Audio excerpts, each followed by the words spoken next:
Estava aí conversando com o pessoal sobre o grupo Transformadores Digitais e acho que cabe um debate interessante sobre o que é um método científico, como se faz um debate científico e a importância de um debate científico. O método científico não tem nada a ver com academia, não tem nada a ver com burocracia, não tem nada a ver com carimbo, não tem nada a ver. O método científico é o seguinte: existe uma pessoa que se chama professorinha é a vida, e o método científico é a tentativa de se aproximar da vida. O método científico é dizer, se você juntar dois produtos específicos, né, numa determinada temperatura, aquilo vai explodir. Isso é método científico. Aí a pessoa diz, eu não acredito nisso. Ela junta, explode e se machuca, né? Método científico tem a ver naquele filme A Grande Aposta, né? A Grande Aposta mostra uns apostadores da Bolsa, né, no mercado, na verdade, no mercado financeiro americano, tem no Netflix, em que eles dizem que vai estourar a bolha imobiliária americana. Eles dizem que vai estourar a bolha, e a bolha estoura, né? Então eles fazem o tempo todo o filme, eles dizendo que aquilo vai estourar, e muita gente dizendo que eles não acreditam que aquilo vai acontecer, e no final acontece. Então eles estavam trabalhando ali com uma hipótese científica, apontando um determinado prognóstico, e as pessoas não acreditavam no prognóstico que eles estavam apontando, né? Então, o objetivo do método científico é, ao conversar com a professorinha, você conseguir lidar melhor, né, com a vida. Nós vivemos uma crise hoje, né, de baixa capacidade de reflexão, de pensamento, em que e isso tem a ver com as mídias concentradas, que a gente está saindo desse ambiente, e isso faz com que as pessoas tenham pouca prática de debate, primeiro de reflexão mais científica, e depois pouca prática de debate científico, de debate em cima de ideias, né?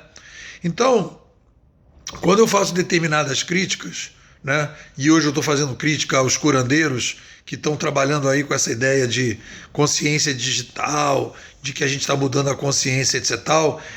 Eu faço isso com uma ênfase, às vezes, bastante grande, porque as pessoas, às vezes, não percebem o risco que isso tem para as atividades que a gente está se propondo a fazer, da transformação digital.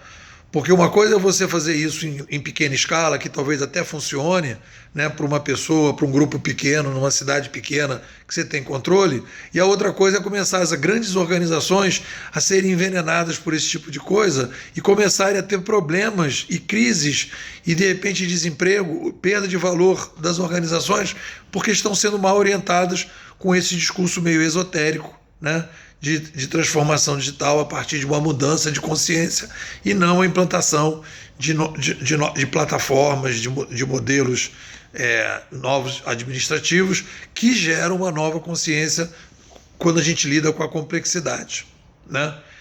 E tem uma discussão que eu acho que é interessante, que se faz nesse momento, que é uma discussão que teve a ver com o passado, que foi uma discussão que existe que o pessoal chamou de pós-modernismo, que cada um pode ter a sua verdade, né? E que, na verdade, não existe uma verdade, existem várias possibilidades de verdade. Mas a vida não é assim que funciona. Isso é uma visão filosófica.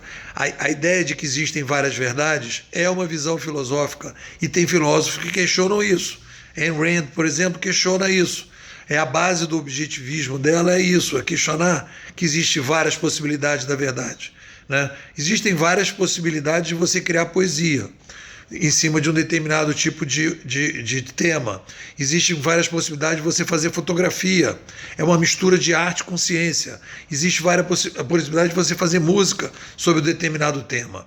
Mas quando você faz uma teoria, uma filosofia, uma teoria e uma metodologia, aquilo desce para o operacional, e naquele operacional você tem um determinado resultado. O que você pode falar é que existem algumas possibilidades de metodologia que podem gerar resultados similares. Aí tudo bem, pode até haver esse tipo de possibilidade, né? Mas você tem que testar isso na prática.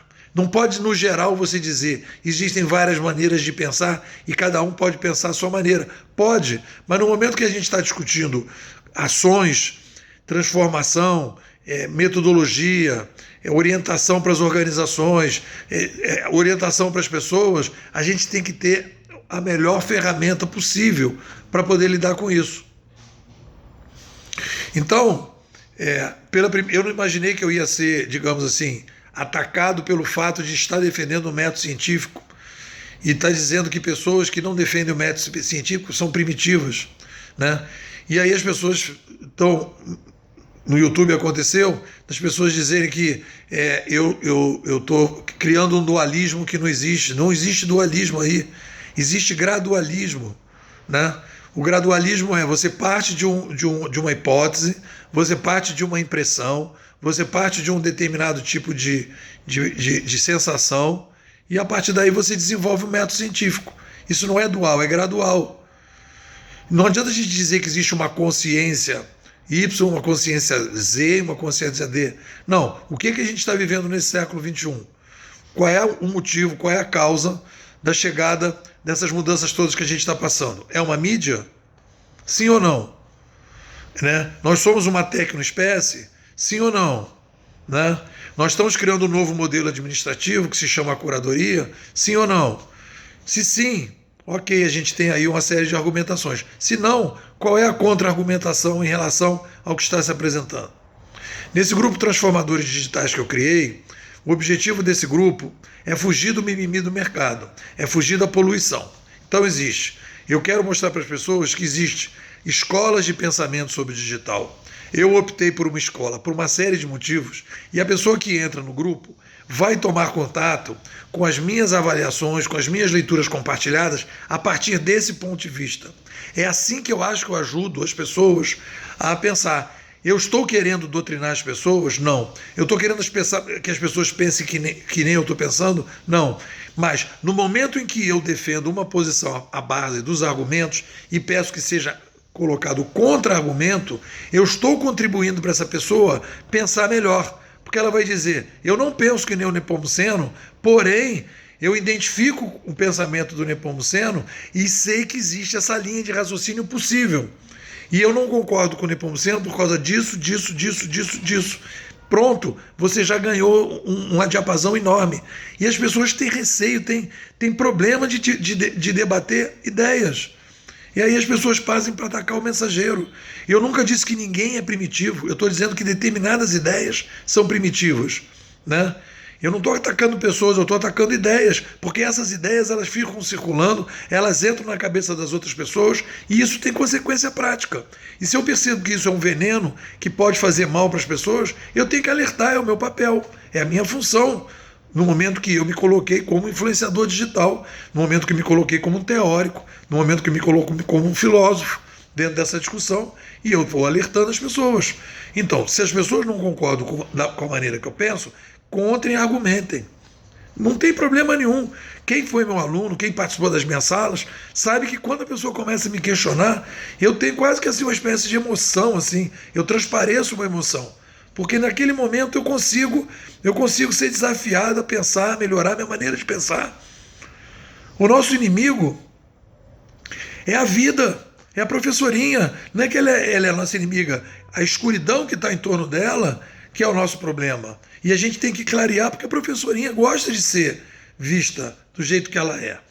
Então a gente tem que nos unir contra a escuridão que está em torno dos fatos e do futuro. E a partir daí a gente ganhar a escala e aí a gente poder ter uma visão melhor. Essas coisas são importantes ficarem claras, né? E eu percebo claramente a importância da gente debater em cima de ideias e argumentos e bases filosóficas, teóricas, metodológicas consistentes, para dar um chão para todo mundo poder avançar nesse debate.